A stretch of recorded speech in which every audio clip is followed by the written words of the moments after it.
Hello ladies and gentlemen, and welcome back to my channel for another Hot Toys ACGHK 2025 figure preview video. Before we get started, I want to say a massive thank you to Ryan Kirkwood for coming out with me to the convention to snap these awesome high-res pictures. Seriously, show Ryan some love in the comments below, because without him, this series literally would not be possible. Now, if you're looking to pre-order your very own copy of Suit Up Mark III, I've popped a link to Pop Collectibles in the description, along with the discount code Justin's Collection, for 5% off your order if you decide to buy from them. When you're pre-ordering Hot Toys from Pop, you can either pay the full amount right up front, or leave a deposit and fix up the balance when the piece releases. As always, do your own research, make sure you're comfortable before buying. If you're heading down to the description, why not hit that subscribe, bell notification icon, and join button, so you're notified as soon as brand new Iron Man content goes live. Because for Hot Toys, it seems Iron Man's job is never done. Tony Stark may be dead in the MCU, but for Hot Toys, he lives on, endlessly so it seems, because they cannot give him a break. He cannot catch a break in 1/6 scale. Over and over and over again. Mark 1, Mark 2, Mark 3, 2.0 versions of them. Now, technically, like a 3.0 Mark 3. This is the suit-up version. It's not exactly the same as the Mark 2, which is what I was thinking when they announced this. There's some shared parts with the exploded look for the armor pieces, but you can't close everything up and have a fully complete sealed Mark 3. This is very specifically a suit-up version. They've done some new things here, and they've given us a head sculpt that I'm really keen to get, actually, but do you need this, is the question. We've already got Mark III construction, Mark III diecast 2.0, we've got the new Stealth Mark III, convention exclusive, now the suit-up Mark III. So if you like Mark III, you are eating good right now, so many options. How do I feel about this? I like it, but I'm not sure I love it yet. I saw this in person. I was wowed by the sculpt and the idea of this. Like, it looks visually interesting. I just don't have infinite room on my Iron Man shelf. I wish I did. I'm running out of space, so something's got to give. Which Mark III is going to be the definitive Mark III for me, for you? I don't know. It's down to personal preference. I will get this in, I'll review it, then I can make my mind up. The base?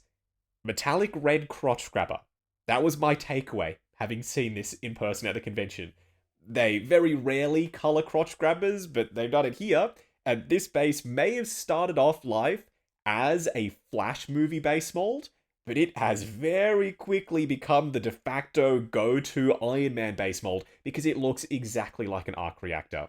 With the detail work up on top, you can plug it in, it can light up, including around the edge, the perimeter of it, and you can connect up these gantry pieces.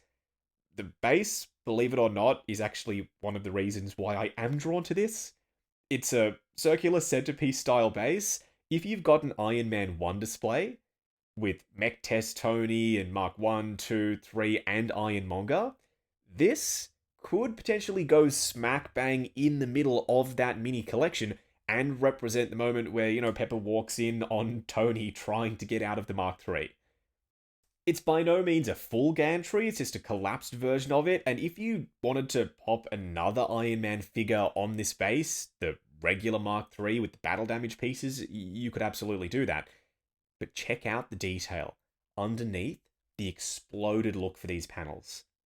The silver understructure, Hot Toys have become experts at greebly detail for Iron Man figures and suits.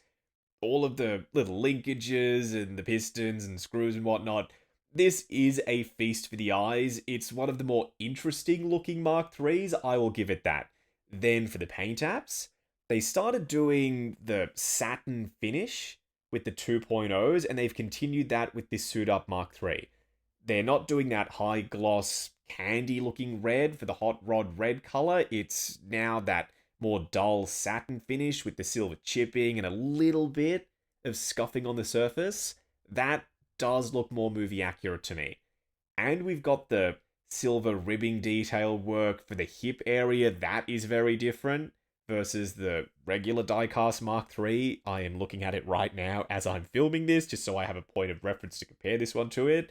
The expanded leg armor pieces, they look like they're borrowed from the Mark II, especially those thigh plates and the ones that stick out on the side.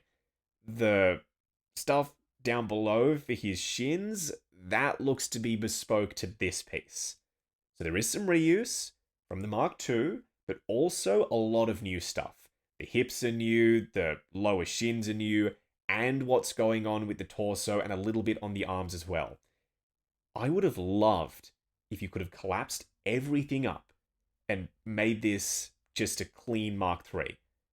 Yes, that would devalue the Mark III 2.0, which didn't come out that long ago, but that would have made this, for a lot of collectors, maybe including me, the ultimate 1/6 scale diecast Mark III, because yes, this does have some diecast in it. Which is not something that can be said about the suit up Mark VII. Remember that thing? The Tony Stark with the large head and the really skinny body, and then all of the plastic bits and pieces you had to clip on him? That was a nightmare of a thing. This, it's an Iron Man suit, just with some exploded panels on it. If going forward they continue making these suit up figures, this is the template that I want them to use going forward. I'm now sitting here wondering, how many suit-up figures can they actually give us? Because we've got Silver Centurion and the Mark VII, the Mark V with Racing Suit Tony, now the Mark III. The Mark II almost already works as one because you've got that exploded panel look. Potentially a Mark I, if they wanted to do that, or a Mark 42, but it's not a line that could continue indefinitely because we don't get to see Tony suit up in every single Iron Man suit that exists in the MCU. They could always do a suit up Rhodey.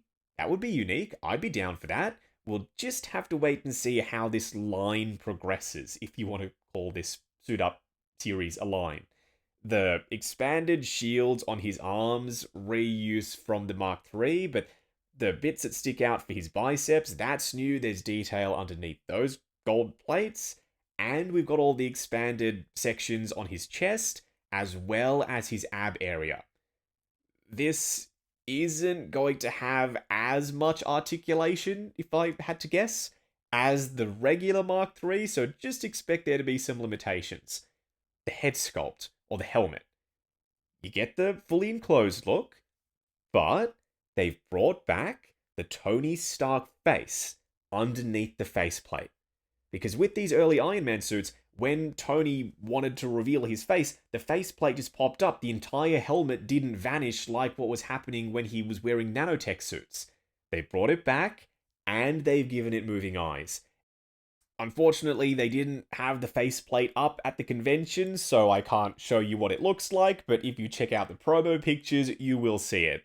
I'm going to use that faceplate up helmet with my actual Mark III. The suit up one can be wearing the Tony Stark head sculpt that came with that other Mark III figure, just because he's in the process of suiting up. Maybe the helmet hasn't been put on yet. So at the end of this, I'm going to get it. I'm going to compare it to the Mark III and the Mark II, but I wish they would slow down on making as many Iron Man figures as they are, especially Mark IIIs.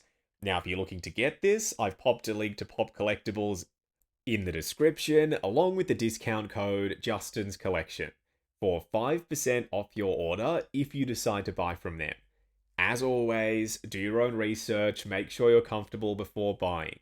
If you're heading down to the description, why not hit that subscribe, bell notification icon, and join button if you like the sound of seeing your name in the end credits of my reviews. Like, comment, and subscribe. We'll catch you in the next video.